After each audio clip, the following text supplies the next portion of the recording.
Hey guys, welcome to the Apocalypse Homestead. It is Monday, May 9th, 2022, and it is, I don't want to say it's hot, because it might be hot for y'all, but it's not near as hot as it's going to get. But it's starting to get to that time of year where things get a little bit uncomfortable.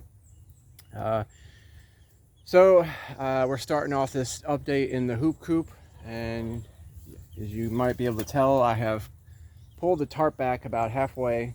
I'm actually going to pull it over to about 2/3 of the way, but I don't want this completely covered because I believe I mentioned in the last update that I abandoned the quail experiment, and I'm going to try and raise American breast chickens. So I ordered a dozen hatchable eggs, and I got them in the incubator, and then some moron came over. Where am I? Some moron came over and installed my internet and unplugged my incubator to install the router and modem. So the incubator sat off for a good 12 hours, and we weren't really sure how that was going to affect it. About half the people said it should be fine. The other half said they're probably foobar. So we gave it a shot. We gave them time, and we got one little survivor here. I don't know if it's a boy or a girl, but this is an American breast chick. And so that was let's see, at $5 an egg, $62, and I got one chicken out of it. So hopefully it's a female. I had to order some more, and I ordered from the same company I ordered it from the first time, and their price went up $15 a dozen, and then there was a 5-month back order. So I went to another company, and they only had a 2-month back order, but they were charging $100 a dozen with shipping. So it's been quite an ordeal trying to get some meat birds on the property. But we'll get to it eventually, I guess. Let's take you over to the rabbits. Rabbits are doing okay. This mama here is preggers, I'm pretty sure. And this is our week or two away from being harvestable age. There's 9 here. My wife wants to keep, I don't know if you can see these little brown babies here. But my wife wants to keep one of those if it's a female, because we're looking to add another doe. So we'll have 2 bucks and 3 does. That'll give us about 150 rabbits a year, probably. No, 300 rabbits a year, right? Yeah. Hopefully, if we can get the timing right. So we had a little snafu with our most recent birthing. While this black New Zealand rabbit was pregnant, she got red mites in her ear, and my wife had to give her some treatment, and then she gave birth, and she just ejected all of her babies from the cage except for one. And I think we might have saved that one from being ejected. I think she tried to eject the entire litter. So our latest litter, we only got, I don't know if it's officially called a litter or not, but we only got 1 rabbit out of that. So there's going to be a little bit of a lull in our meat rabbit consumption, which is okay for now because I can still get meat at the grocery store. How much longer, I do not know. So let's talk about feeding the rabbits. I just got a book called Beyond the Pellet. I haven't finished reading it yet, but from watching Marjorie Wildcraft, I do know that this tree right here, which has different names, I believe, depending on where it grows, and I don't know if they're the same tree, or if they're different, if they're like cousins or something, but I know I had this tree growing in New Jersey. The tree, it's kind of ferny looking, and it makes the pink fuzzy flowers, and then turns into these big long pods. They're kind of weedy. Most people consider them weeds. But this is very good rabbit food, very high protein. It's either called, around here they call it mimosa. It's also called Lucerne that I've seen. I don't know what else it's called, but as weedy and prolific as they are, I only had one tree that I know of on my entire property, 10.5 acres. It was all the way in the corner of my property on the intersection there. It was just kind of growing out over the fence. And I'm pretty sure that all you got to do to proliferate these is just break a branch off and stick it in the ground. So I dug a nice little hole, broke up the dirt for them, stuck it in the ground, gave them lots of water, gave them some rabbit compost mulch, and they don't really look dead. I mean, you know, they're still kind of vibrant looking. They haven't collapsed over or anything like they're dead. But anyway, if those take off, that'll be 4 mimosa trees in addition to the moringa trees that I have growing. And then you know, all back there behind my garden, that whole meadow area, all that wild grass, that wild meadow grass, and then I've got nothing but wild woodland grass growing all over my property. There's no, I mean, if there's Bermuda grass here, it might have blew in from someone else's property or something, but it ain't never been planted. This is all wild woodland grass and weeds and pasture. It's all kinds of beautiful looking things. So we'll get over here to the compost, show you my little compost system here, how it's going. There's no fertilizer shortage here, guys, and even if you're large scale, you might want to start getting yourself a compost system and finding out how to fill it with organic materials like leaves and grass. So I just started making this pile yesterday because I got a new lawnmower, and I was able to mow a good amount of my property. I still have a good amount of my property to mow. I'm way behind on that. I got to get caught up. It's pretty hairy looking. Seems like it's always 2 steps forward, 1 step back around here as far as getting cleaned up and organized. But a lot of the trees and branches I cut down to make these beds, and just to clean up my yard and make it look pretty. A lot of that got burned. I still have a lot more to burn, a lot more work to do.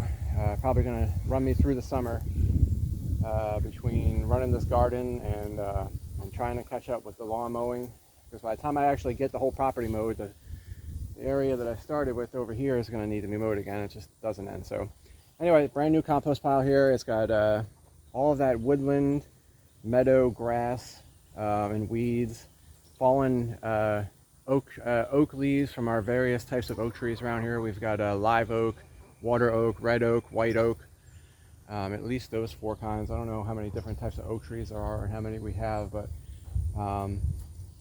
and there's some sweet gum trees as well thrown in here and here or there. So that's a brand new pile. It's very raw. There's rabbit manure, there's kitchen scraps, kitchen waste, rabbit bones, eggshells. Most of my broccoli stems, asparagus stems, I give those to the chickens, and they poop those out, and then I take their poop and put it in the compost system. So it's better that way. This one's a little bit more mature. You can see it's almost ready to go in.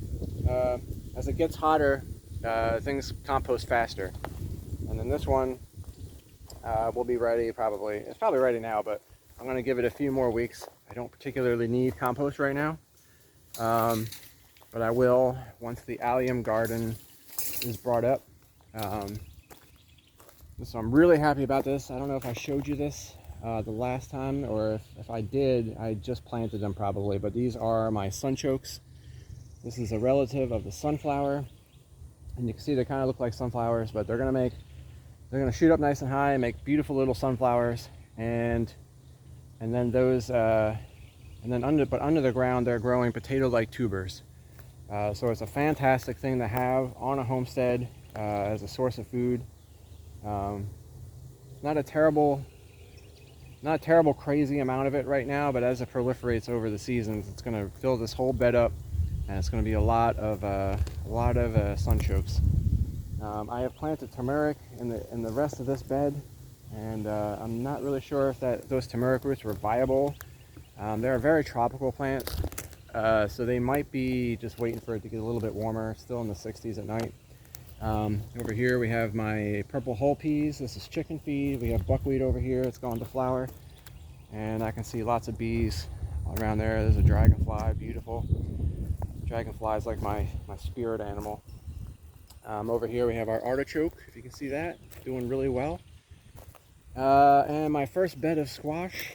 The squash has not been happy here. It didn't do well last year. I got like 2 or 3 zucchini out of all the zucchini I planted. There is no fruit on this. The vines look kind of haggard, wilted looking, and kind of, I don't know what their problem is. The peppers look pretty good. I've got some jalapenos growing. Looks like my bell peppers are going to start making bell peppers pretty soon, and then I've got banana peppers look like I could pick them right now, actually, probably.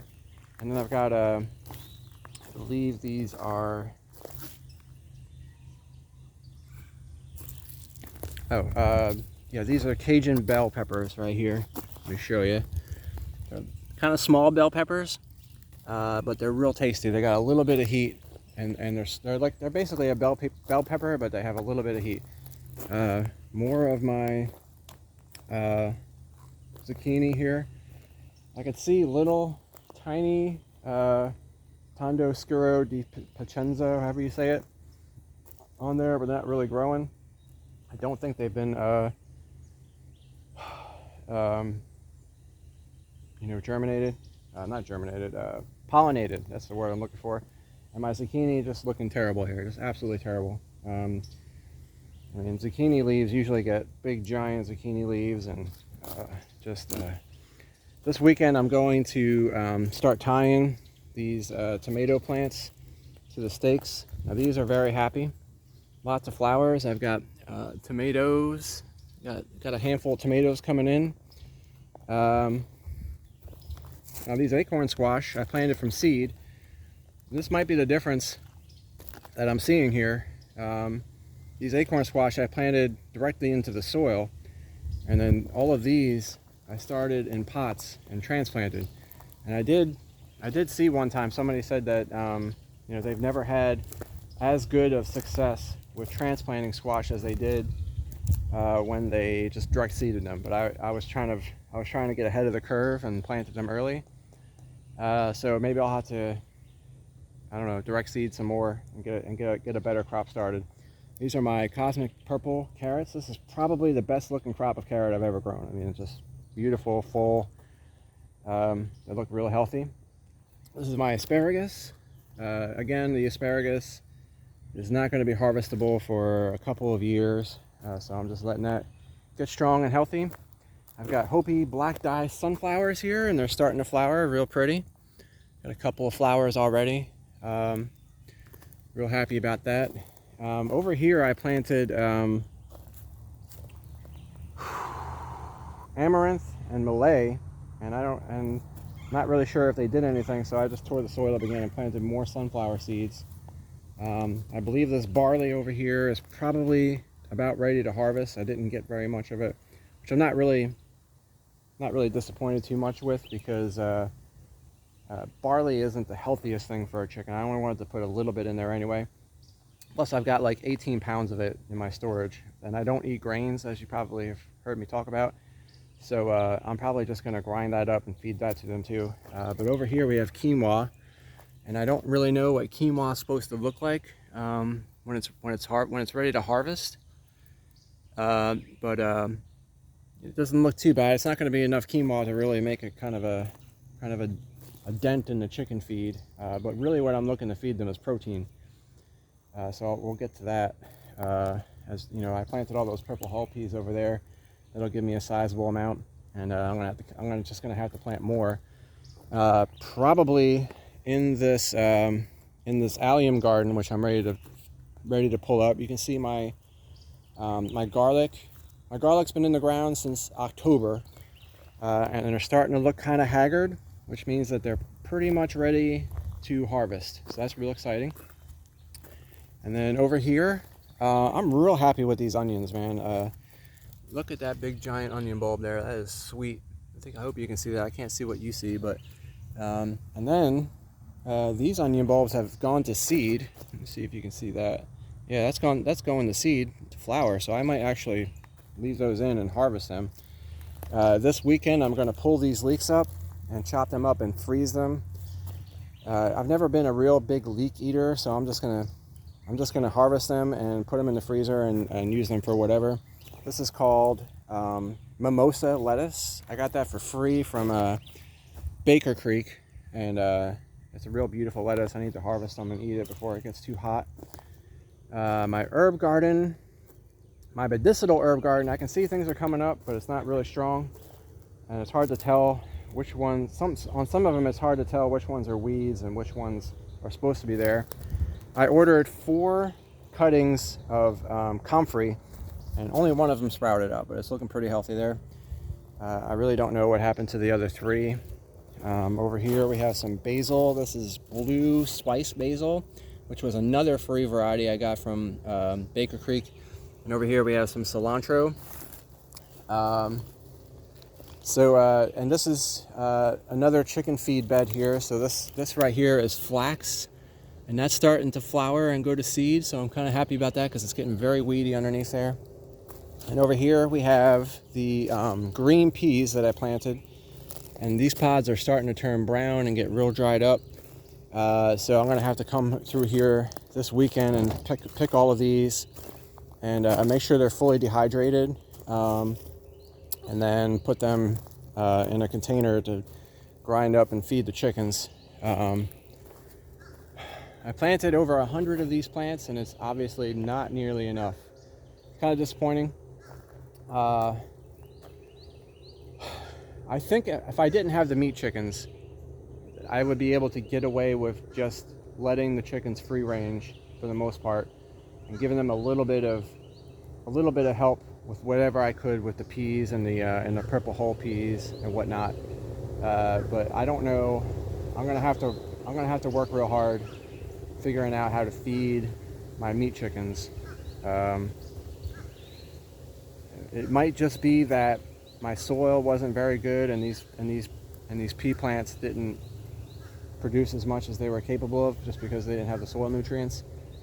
Or it might just be I need to grow 3, 4, 5 times as much as this, and grow a lot more purple hull peas. Over here we have the remnants of the fall garden here. I'm actually still getting some nice collard greens, but they look like they want to go to seed now. They're bolting. A little boltage here. This is mustard greens that has bolted and gone to seed, almost ready to plant. Now, red Russian kale is probably my least favorite kale. It's fine, it's delicious. It's just out of all the kales I grow, it's my least favorite, but that always does the best. It's big, beautiful.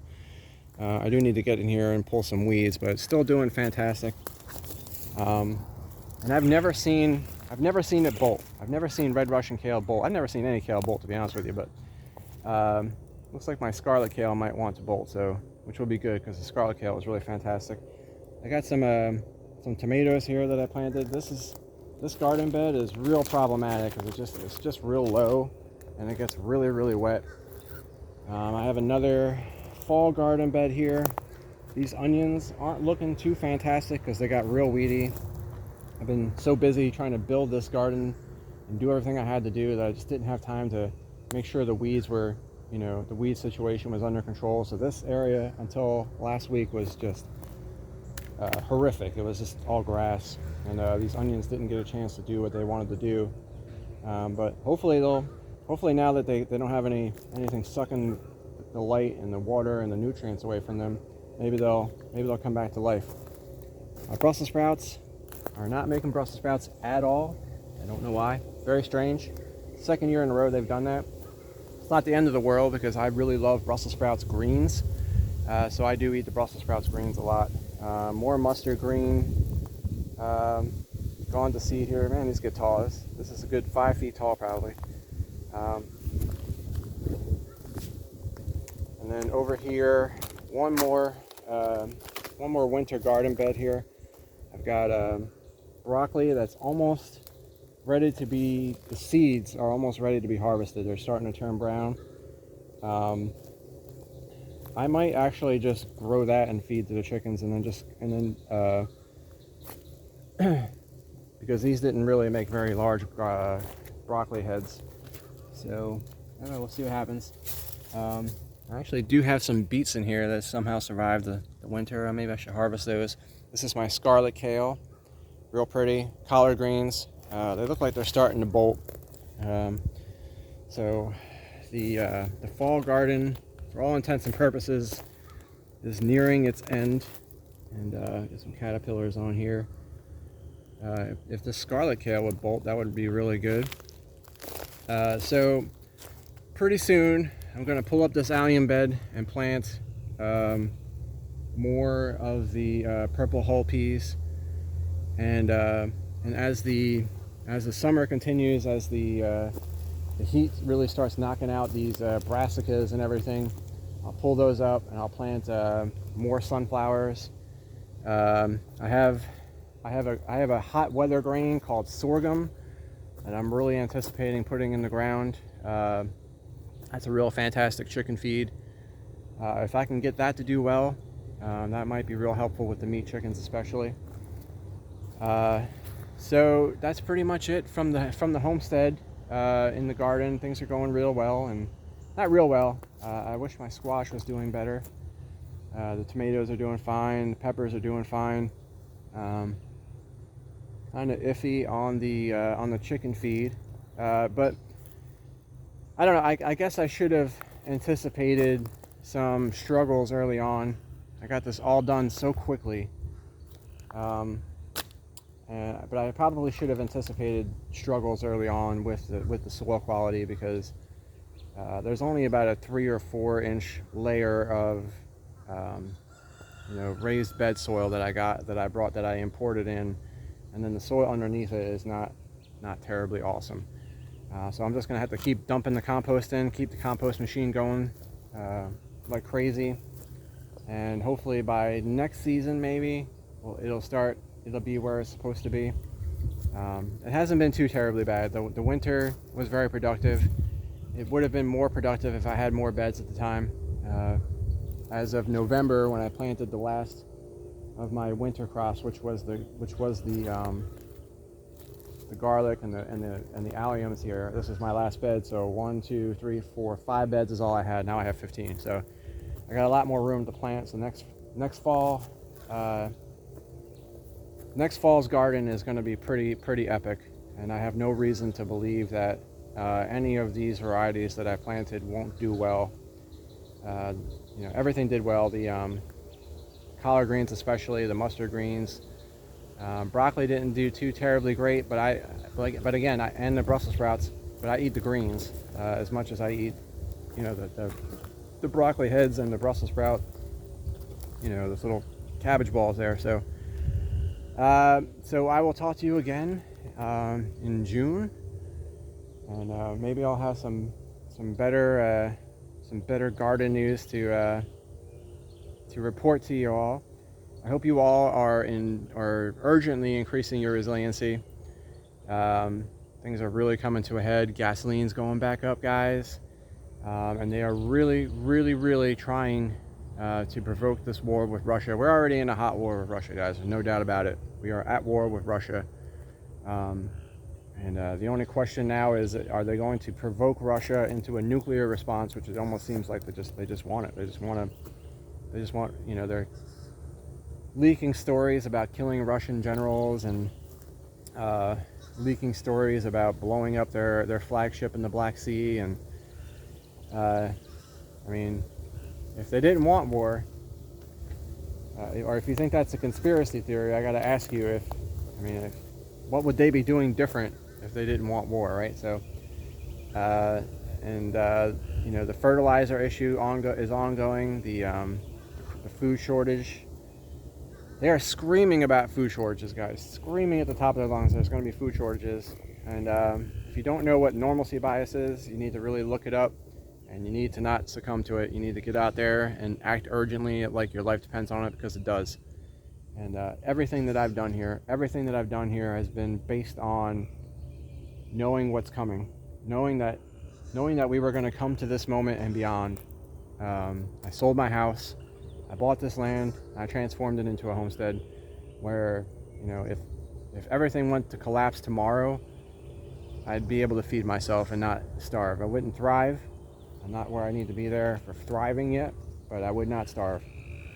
So anyway, I I'm gonna hit you guys with that every single video until it motivates you to do what you have to do to protect your kids and get through this, because building the counter economy from the ground up is the only way to survive this, unless you just intend to plug into the Great Reset, Fourth Industrial Revolution, where you'll be lucky if you end up dead.